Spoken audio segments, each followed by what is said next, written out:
I found that nothing in life is worthwhile unless you take risks.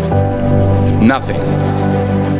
Nelson Mandela said, "There is no passion to be found playing small and settling for a life that's less than the one you're capable of living." Now, I'm sure in your experiences in school and applying to college and picking your major and deciding what you want to do with life, I'm sure people have told you to make sure you have something to fall back on. Make sure you got something to fall back on, honey. But I never understood that concept, having something to fall back on. If I'm going to fall, I don't want to fall back on anything except my faith.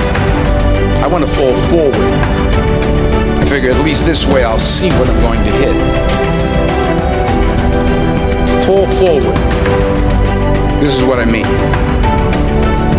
Reggie Jackson struck out 2,600 times in his career, the most in the history of baseball. But you don't hear about the strikeouts. People remember the home runs. Fall forward. Thomas Edison conducted 1,000 failed experiments. Did you know that? I didn't know that. Because the 1,001st was the light bulb. Fall forward. Every failed experiment is one step closer to success. You've got to take risks, and I'm sure you've probably heard that before, but I want to talk to you about why that's so important. I got 3 reasons, and then you can pick up your iPhones. First, you will fail at some point in your life. Accept it. You will lose. You will embarrass yourself. You will suck at something. There's no doubt about it. And I know that's probably not a traditional message for a graduation ceremony, but hey, I'm telling you, embrace it because it's inevitable. And I should know. In the acting business, you fail all the time. Early on in my career, I auditioned for a part in a Broadway musical. Perfect role for me, I thought, except for the fact that I can't sing. So I'm in the wings, I'm about to go on stage, but the guy in front of me, he's singing like Pavarotti. He's just and he's just going on and on and on, and I'm just shrinking. I'm getting smaller and smaller. I didn't get the job. But here's the thing. I didn't quit. I didn't fall back. I walked out of there to prepare for the next audition, and the next audition, and the next audition. I prayed. I prayed. And I prayed. But I continued to fail. Fail. And fail. But it didn't matter because you know what? There's an old saying. You hang around the barbershop long enough, sooner or later you're going to get a haircut. The point is, and I'll pick up the pace, the point is every graduate here today has the training and the talent to succeed. But do you have the guts to fail? Here's my second point about failure. If you don't fail, you're not even trying. I'll say it again. If you don't fail, you're not even trying. My wife told me this great expression. To get something you never had, you have to do something you never did. Les Brown's a motivational speaker. He made an analogy about this. He says, imagine you're on your deathbed, and standing around your deathbed are the ghosts representing your unfulfilled potential.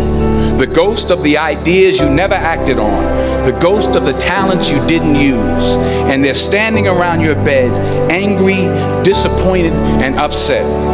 They say, we came to you because you could have brought us to life, they say. And now we have to go to the grave together. So I ask you today, how many ghosts are going to be around your bed when your time comes? You've invested a lot in your education, and people have invested in you. And let me tell you, the world needs your talents. Man, does it ever. You young people, I mean, I'm not speaking for the rest of us up here, but I know I'm getting a little grayer. We need it from you, the young people. Let's remember this. So you got to get out there. You got to give it everything you got, whether it's your time, your talent, your prayers, or your treasures. Because remember this. You will never see a U-Haul behind a hearse.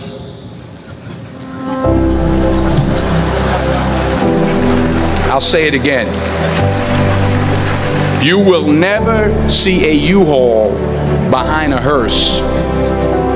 You can't take it with you. The Egyptians tried it, and all they got was robbed.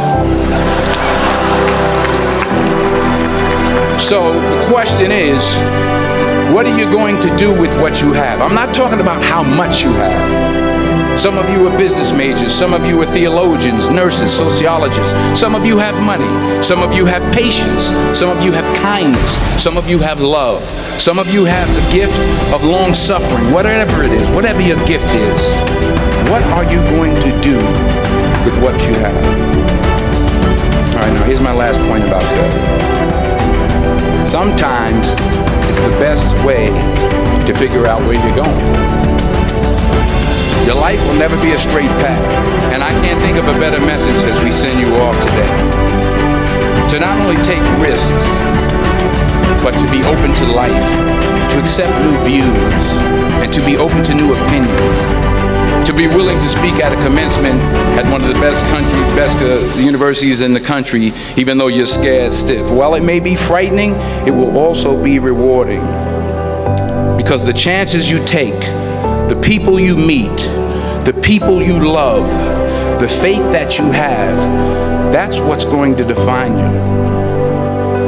So members of the class of 2011, this is your mission. When you leave the friendly confines of Philly, never be discouraged, never hold back, give everything you got. And when you fall throughout life, and maybe even tonight after a few many glasses of champagne, remember this: fall forward.